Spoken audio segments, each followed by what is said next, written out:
அஸ்ஸலாமு அலைக்கும். இன்றைக்கி நம்ம சேனலில் உப்பலான பூரி செய்யலாம் வாங்க. அதுக்கு நான் மைதா மாவு எடுத்துருக்கேன். மைதா மாவு எடுத்து ஃபஸ்ட்டு சலித்து எடுத்துக்கிடலாம்.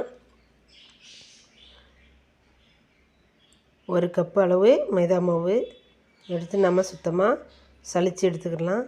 அடுத்ததாக 1 கப்பு மைதா மாவுக்கு அரை கப்பு கோதுமை மாவு எடுத்துக்கிடலாம். அதையும் நம்ம இப்போ சலித்து எடுத்துக்கிடலாம்.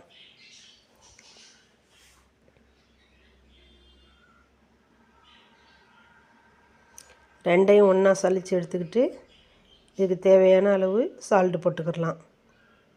சால்ட்டு போட்டுட்டு எல்லாத்தையும் ஒன்றா கலந்து விடலாம். ஒரு பிஞ்சு சோடா உப்பு போடுறேன். இதையும் போட்டு நம்ம ஒன்றா மாவடக்க நல்லா மிக்ஸ் பண்ணி எடுத்துக்கிடலாம்.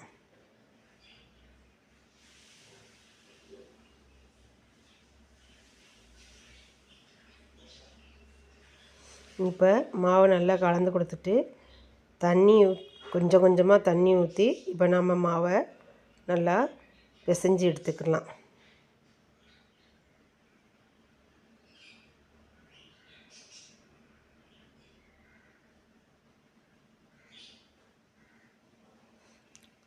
கொஞ்சம் கொஞ்சமாக தண்ணியை தெளித்து நம்ம பூரிக்கு நல்லா சாஃப்டாக மாவை இந்த மாதிரி கையில் உள்ளங்கையால் அழுத்தி அழுத்தி மாவை பிசைஞ்சு எடுத்துக்கணும்.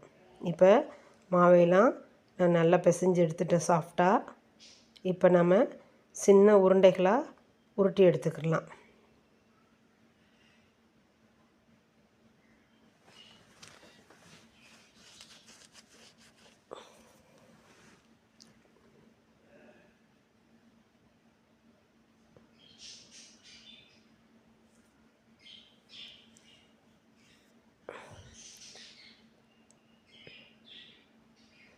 நல்லா இந்த சைஸு அளவு உருண்டைகளாக நம்ம உருட்டி வெடிப்பு இல்லாமல் சின்ன சின்ன உருண்டைகளாக நம்ம உருட்டி எடுத்து வச்சுக்கணும்.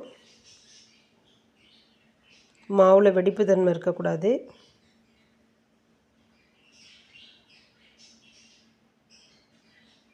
பாருங்கள், இப்படி எடுத்து மாவை கைகளில் நல்லா உள்ளங்கைகளில் வச்சு இப்படி சுற்றி எடுக்கும் போது மாவில் வெடிப்பு வராது. இப்படி எல்லா உருண்டைகளையும் நம்ம உருட்டி எடுத்துக்கலாம். இப்போ நான் எல்லா உருண்டைகளையும் உருட்டி எடுத்துட்டேன். அடுத்ததாக இதுக்கு நம்ம கொஞ்சமாக ஆயில் அப்ளை பண்ணி வச்சிடலாம். அப்போ தான் மாவு காயாமல் இருக்கும்.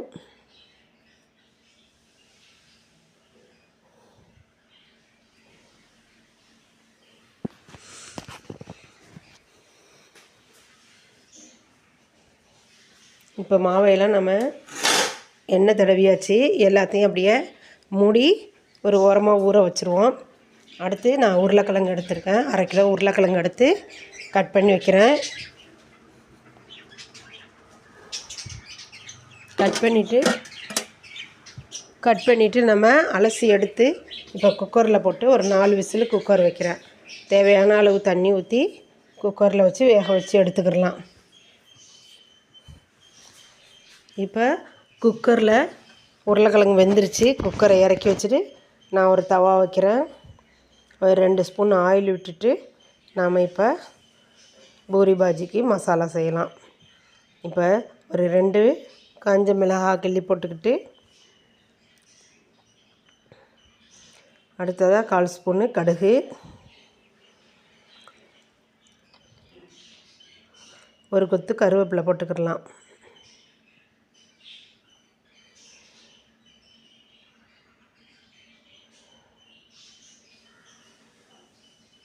கருவேப்பிலை கடுகு பொரிஞ்சு வந்ததும் கொஞ்சோன்னு முழு சோம்பு, ஒரு 1/2 ஸ்பூன் அளவு முழு சோம்பு போட்டுக்கிடலாம். அடுத்ததாக நான் ஒரு 3 பல்லாரி கட் பண்ணி வச்சுருக்கேன். அதையும் நாம் இதில் போட்டு நல்லா வெங்காயம் வதங்க நல்லா சுருளை வதக்கி எடுத்துக்கிடலாம்.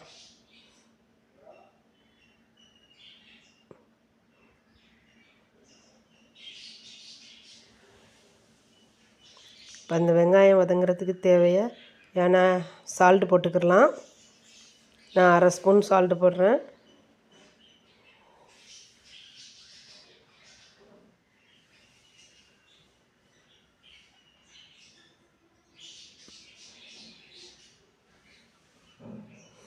நம்ம கொஞ்ச நேரம் ஒரு 5 நிமிஷம் இந்த வெங்காயத்தை மூடி வச்சு வேக வைப்போம்.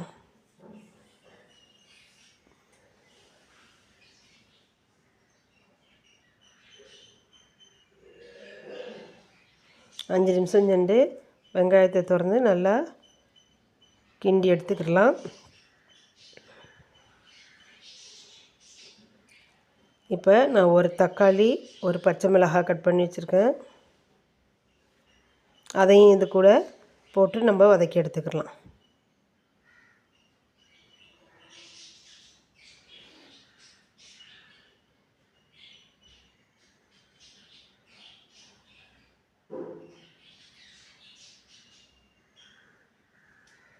இப்போ மறுபடியும் நான் மூடி வைக்கிறேன்.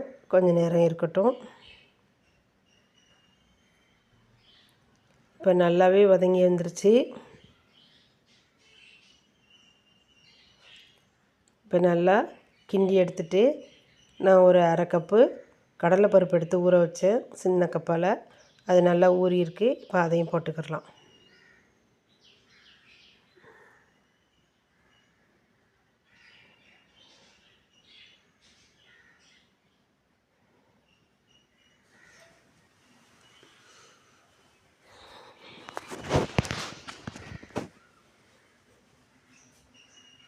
அடுத்ததாக 1/4 ஸ்பூன் மஞ்சள் தூள்,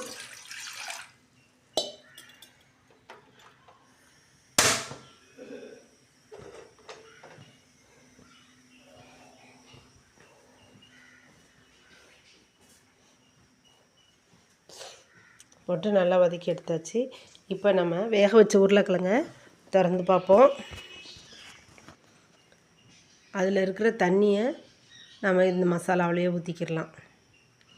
வெங்காய கலவையில் அதில் இருக்கிற தண்ணியெல்லாம் எடுத்து ஊற்றிக்கிடுவோம்.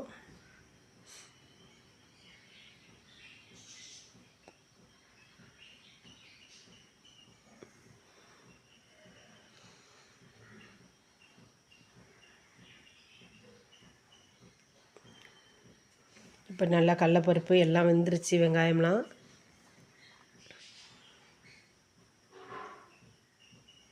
இப்போ இதுக்கு நம்ம மசாலா போட்டுக்கலாம்.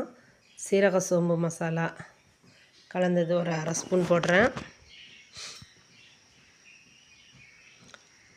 அரை ஸ்பூன் சோம்பு 1-2 உடச்சி தட்டி விட்டு போடுறேன். அதையும்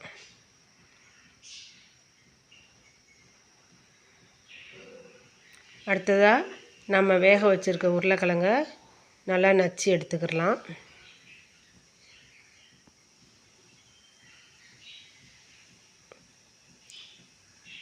இது போல் கரண்டிலே நம்ம நல்லா நச்சு விட்டுக்கிடலாம். இப்போ உருளைக்கிழங்கையெல்லாம் வெங்காய கலவையில் கொட்டி நல்லா ஒன்றா கிளறி எடுத்துக்கிடலாம்.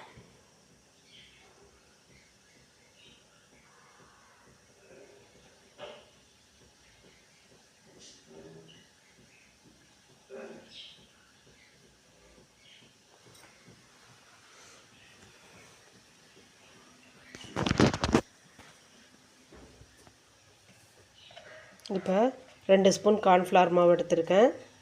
அதை கொஞ்சமாக தண்ணி ஊற்றி அலசி கரைச்சி நம்ம இதில் ஊற்றிக்கிடலாம்.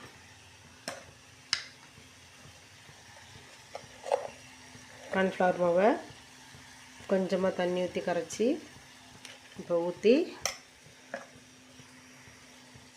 நம்ம கலந்து எடுத்துக்கிடலாம்.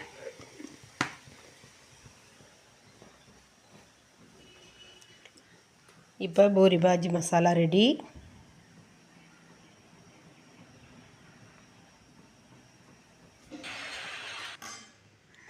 இப்போ இதோட நம்ம ரெடி ஆயிடுச்சு.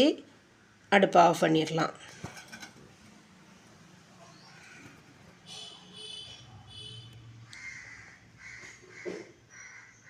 ஆஃப் பண்ணிட்டு அடுத்ததை நம்ம இப்போ பூரி பொரிக்கிறதுக்கு அடுப்பில் ஆயில் வச்சுருக்கேன். இப்போ பூரியெல்லாம் நம்ம திரட்டி எடுத்துக்கிடலாம்.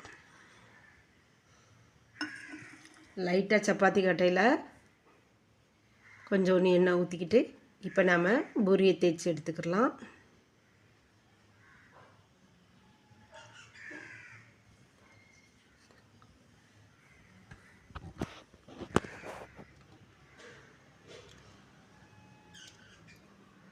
ரொம்ப கனமாகவும் இல்லாமல் ரொம்ப நைஸாகவும் இல்லாமல் மீடியமாக கொஞ்சம் அழுத்தமாக தட்டி நம்ம இப்போ தேய்ச்சி எடுத்துக்கலாம். இப்போ ஆயில் ஹீட் ஆகிருச்சு, நம்ம இப்போ போட்டு எடுத்துக்கலாம் எல்லாத்தையும்.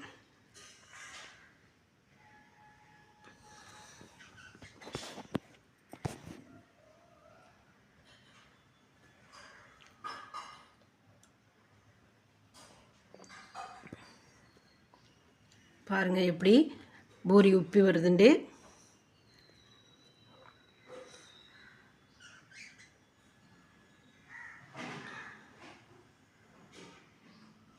இது போல் ஹீட்டான ஆயிலை பூரி மேலே எடுத்து ஊற்றணும்.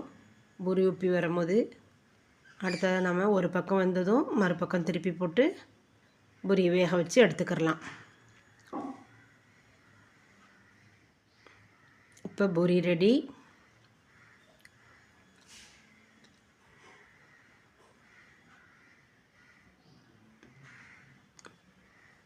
மறுபடியும் அடுத்த பூரிகளையும் நம்ம போட்டு எடுத்துக்கிடலாம்.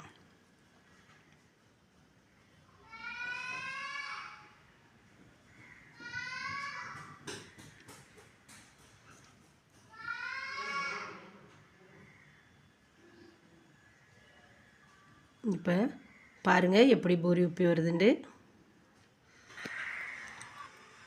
உப்பலான பூரி ரெடி. இதே போல் எல்லா பூரிகளையும் நாம் சுட்டு எடுத்துக்கிடலாம்.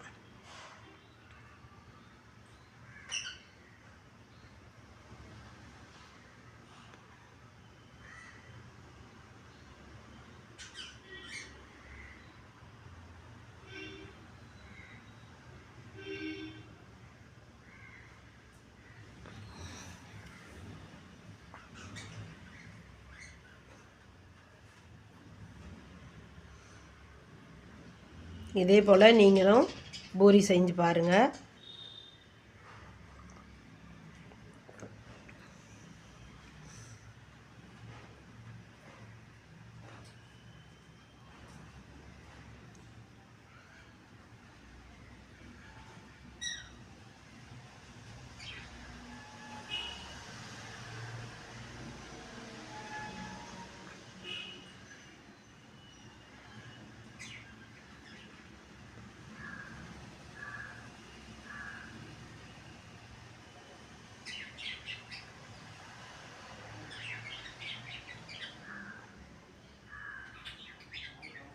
நான் எல்லா பூரிகளையும் சுட்டு எடுத்துட்டேன். இதே போல் நீங்களும் பூரி செஞ்சு சாப்பிட்டு பார்த்துட்டு எப்படி இருக்குன்னு கமெண்டில் சொல்லுங்கள். நான் இப்போ சாப்பிட வரலாம். வாங்க. இந்த வீடியோ பார்த்ததுக்கு ரொம்ப தேங்க்யூ.